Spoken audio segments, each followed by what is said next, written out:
Magandang araw kaibigan! Tuloy po kayo sa Felicidad's Channel. Sa mga kwento ng buhay at pag-ibig na hinalukay sa natatagong baul ni Felicidad.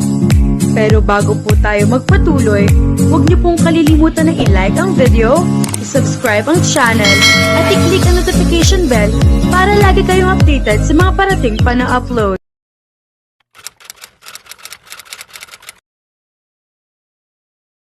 Napabuntong hininga si Richelda na makita sa orasan na mag-aalas 11 na ng gabi. Tiyak na madaling araw na naman siya makakauwi.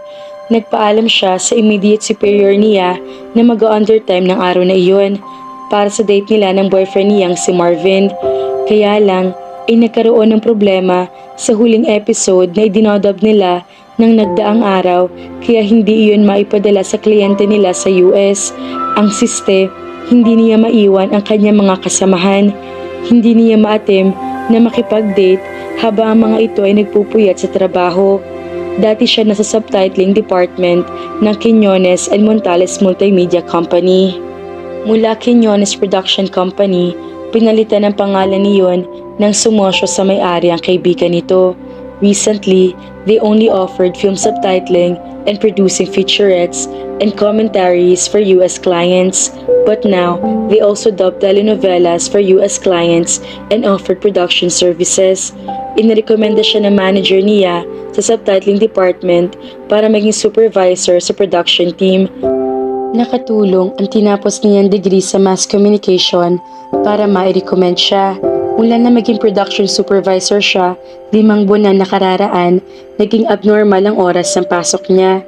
Minsan ay graveyard shift siya, minsan naman ay morning shift.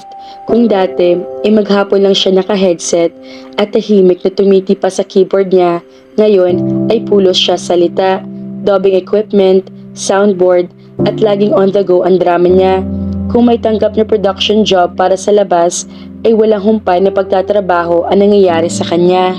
Ibinaling ulit niya ang tingin sa computer monitor at nagtrabaho. Wala rin mangyayari kung patuloy siya manghihimutok. Nasa kalagitnaan na siya ng ginagawa nang may kumatok sa pinto ng studio na kinaroroonan niya. Mula roon ay sumungaw ang isang petite na babae. "Hi Richelda, I brought you a snack. Tigilan mo muna yan." Wika ng kaibigan niyang si Mabel na isang subtitler.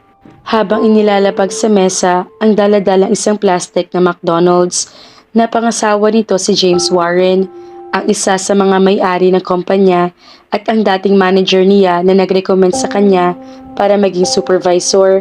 Napangiti siya nang maamoy ang aroma ng french fries. Dali-daling binuksan niya ang supot at kumuha ng ilan.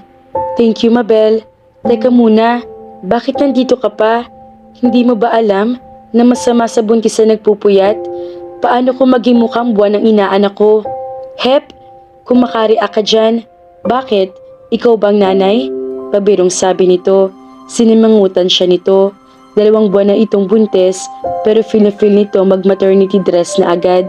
Saksi silang lahat sa love story nito at ni Frank. Minsan ay hindi niya maiwasang mainggit dito. Natagpuan na nito ang lalaking para dito. Sa kabila kasi ng matagal ng relasyon nila ni Marvin, hindi pa niya ma-picture ito bilang magiging asawa niya sa hinaharap. "Alam ba ni Marvin na nandito ka?" Maya-maya ay tanong ulit niya kay Mabel sa pagitan ng pagsubo ng french fries. Mula kasi nang malaman ni Frank na buntis ang asawa nito, kulang na lang ay bantayan nito pati paghinga ng kaibigan niya. "Yep, may tinatapos lang kaming deadline. Tapos, uuwi na rin kami. Ikaw, akala ko ba may date kayo ni Marvin ngayon? Nagpaalam ka mag-undertime, diba?" Napabuntong hininga siya nang maalala ang naramdamang frustration kanina. Sa halip na sumagot ay inginuso niya ang nakapo sa sinking dubbing nila.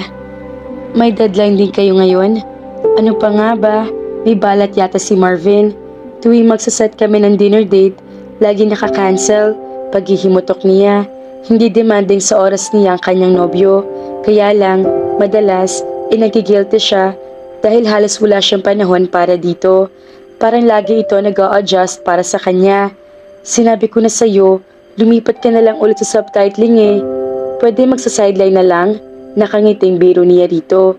Bahagyang tinampal nito ang braso niya. Ang yaman-yaman mo na sa overtime, magsa-sideline ka pa. Nag-iipon ka na ba? Don't tell me, may balak na kayo magpakasal ni Marvin. I swear, mag-freak out ako. Natawa siya sa sinabi nito. Very vocal ito sa pag-ayaw sa nobyo niya. Ayon dito, wala raw silang chemistry ni Marvin na pinagkabat-balikat na lang niya. Childhood friend niya si Marvin. Hanggang sa magkoleho sila ay magkaibigan sila. Madalas silang ibinubuyo sa isa't isa ng mga kabarkada nila. Kalaunan, inanligaw ito sa kanya. Dahil wala naman siya ibang natitipuhang lalaki noon, mga panahong iyon, sinagot naman niya ito. Wala siya maipipintas dito. Komportable siyang kasama ito. Kung may nabago man noong magkaibigan pa lang sila ngayon, iyon ay ang pag-holding hands nila at ang occasional kisses. Maaring tama si Mabel. Sa tinagal-tagal na relasyon nila ni Marvin, hindi pa niya naramdaman dito ang intense spark na tulad ng mga nababasa niya sa mga romance books. Pero sa tingin naman niya, ay hindi niya kailangan maramdaman ang ganoon para masabi niyang mahal niya si Marvin. Hoy, ano na? Mag-freak out na ba ako? Untag ni Mabel sa kanya. Sira, hindi pa namin napag-uusapan yan. Saka, marami pa akong gustong gawin. Saka ikaw ha? Nakakahalata na ako. Palagi mong inaapi ang boyfriend ko. Apiin ko rin kaya ang asawa mo. Ibinaling na niya ang paningin sa monitor at ipinagpatuloy ang ginagawa. Excuse me, wala kami pipintas kay Frank, no? Kasi naman, Richelda, kailan niyo ba marirealize na platonic love ang meron kayong dalawa ni Marvin? Sa takbo ng love story niyo, kahit si Jody Mango, sasabihin hindi kayo para sa isa't isa. Kung platonic love lang iyon, so be it. At least we're happy. Hindi sumasakit ang ulo ko, gaya ng ibang mga babae. Mabel rolled her eyes. Whatever, akala ko pa naman, kapag naging supervisor ka na, magbe-break na kayo. Nakaawang ang mga labing napatingin siya rito. Tila pinipigilan nito ang ngiti. Naasarabi na to niya ito ng binilot na tissue paper. You are so mean. Hindi ko alam kung bakit ka nagustuhan ni Frank. Isa yan sa mga sekreto ko. Maya-maya ay tila napaisip ito. Hindi pala kita mapapabalik ng subtitling department. Kahit ano pang klase ng pakiusap ang gawin ko kay Frank. I doubt kung pakakawalan ka ni XP. Anito na ang tinutukoy ay ang kasalukuyan niya manager. Mali ang napindot niyang button nang marinig ang pangalan ng superior niya. Oh shoot, bakit naman nasali ang pangalan ni Boss X sa usapan? Siya lang ang bukod tanging tumatawag ng Boss X sa manager nilang sa XP. Iba kasi ang dating nito sa kanya. Intimidating and yet oozing with sex appeal. Ito ang isa sa may-ari ng kumpanya at tumatayong operations manager ng production team. Oh, namali ka na. Anito, may nanunuksong ngiti sa mga labi nito habang nakaturo sa ilang thumbnails na naiurong niya ang sinking. Hindi natuloy sakto ang balita sa buka ng bibig na nasa monitor. Alam ko, aniya at inayos iyon. So, kumusta naman kayo ni XP? Nanunuksong tanong nito. Ewan ko sa'yo, aniya, pero kaunti na lang at mabubulol na siya. Nasaan nga pala yun? Umuwi na ba? Nasa Studio 4, siya ang pumalit sa akin dahil kailangan na maisan itong episode na ito. So he's helping you? Hindi niya napigil ang mapasimangot dahil bigla siyang may naalala. Sa halip kasi na matatapos ang dubbing kanina, aksidenteng napatid siya sa cable ng computer kaya nahugot iyon at nag-shutdown. Napatidig kasi siya sa pumasok na si XP at ang resulta, naglakad siya ng parang hypnotized. Nag-ulit-tuloy sila ng trabaho nang wala sa oras. Kung pwede nga lang siguro siyang batukan ng mga tauhan niya, ay ginawa na ng mga ito. Hindi niya alam kung bakit kapag nasa paligid ang boss niya, nasisira ang diskarte niya. Mabel, wala ka bang naririnig? Para may tumatawag sa'yo. Pasimple ang pagtataboy niya sa kaibigan. Nang ulinig pa siya kunwari. Tantanan mo ko. Soundproof dito. Kaya kahit anong ingay sa labas, hindi mo maririnig. Huwag mong ibahin ang usapan. Ayaw mo pa kasing umamin. Hindi naman ako magsusumbong. Saka, para ano pa? At naging magkaibigan tayo kung hindi ka magtatapat sa akin. Iyon na nga.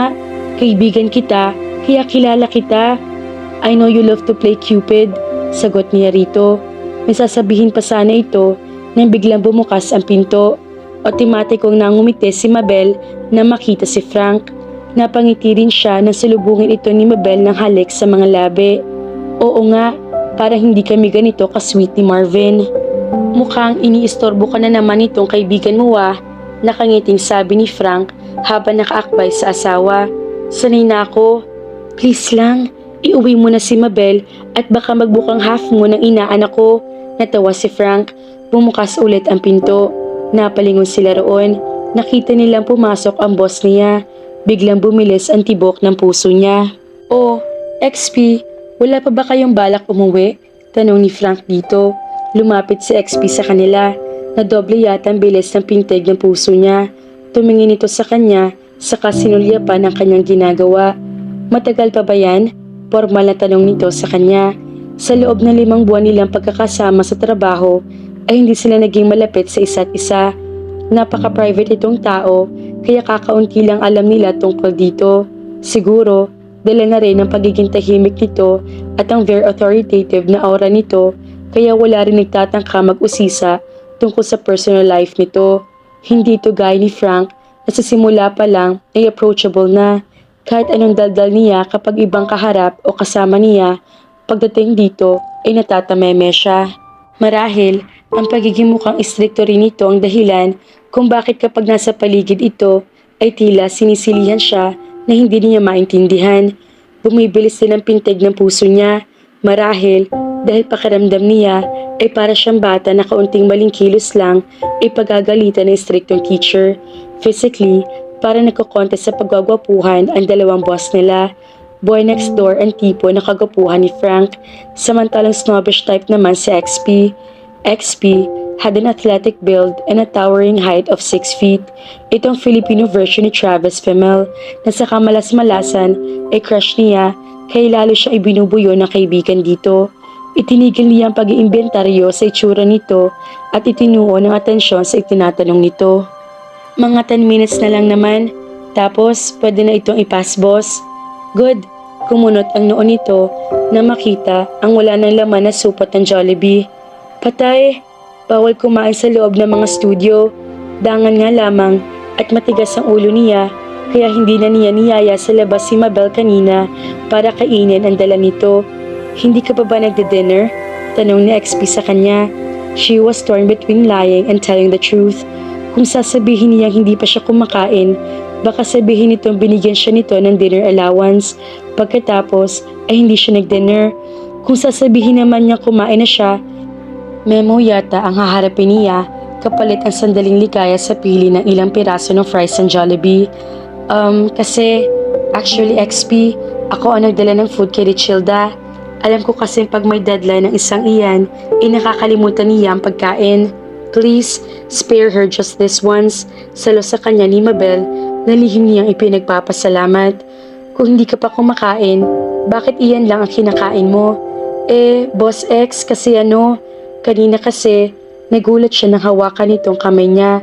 Sa sandaling nagdikit ang mga balikat nila, daig pa niya ang nag-ground. Bumaba ang tingin niya sa kamay nito na nakahawak sa kamay niya. It seemed that their hands were a perfect fit for each other. May boyfriend ka na, Maria Richilda. Lihim na si Tania sa isip.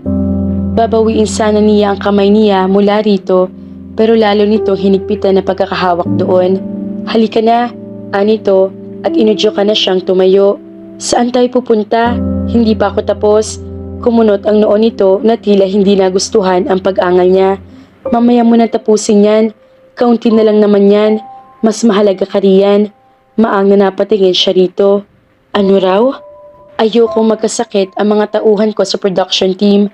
Napatungo na lang siya sa sinabi nito. Ang buong akala pa naman niya ay ang kalusugan lang niya ito concerned. Iyon pala ay ang buong production team ang inaalala nito. Bakit ba kasi siya umaasa? Naku, Boss X, busog naman talaga ako. At saka, tatapusin ko na lang ito para makauwi na tayo na maaga. No, kakain tayo. Gutom na rin ako at ayokong kumain mag-isa. Maotoridad na sabi nito. Kapag ganoon na ang tono nito ay tumitiklop na siya. Richilda, sumama ka na kay XP. Bihira na nanilibre sa mundong ito, kaya kung ako sa'yo, sasamantalahin ko ng pagkakataon, sabad ni Mabel. Oo nga naman Richilda, at saka sa tingin ko, Kailangan niyo rin mag-usap ni XP. Sulsul pa ng tinamaan na magaling na asawa nito.